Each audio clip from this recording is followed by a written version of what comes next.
Dimmi. Ma siamo in un pullman, ci stanno uccidendo! Melek?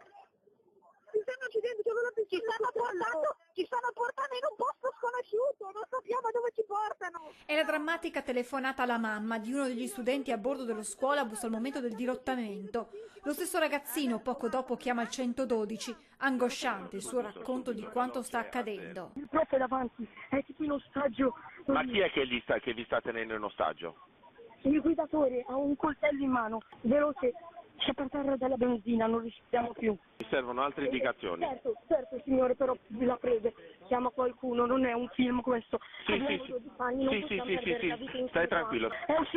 Sta andando verso la campagna. Sono attimi concitati nel bus mentre il 47enne minaccia i ragazzini prima di incendiare il mezzo. L'uomo ora è in carcere con l'accusa di sequestro di persone e tentata strage con l'aggravante del terrorismo. Un lupo solitario secondo gli inquirenti, nessun legame con l'ISIS. Dietro al gesto, stando a quanto si sta ricostruendo, l'intenzione di richiamare l'attenzione sui tanti migranti morti durante le traversate. A bordo dello scuolabus l'autista avrebbe infatti tirato in ballo l'ultimo episodio della nave Ionio, ma avrebbe anche detto: sono stanco di vedere bambini mangiati dagli squali in mare.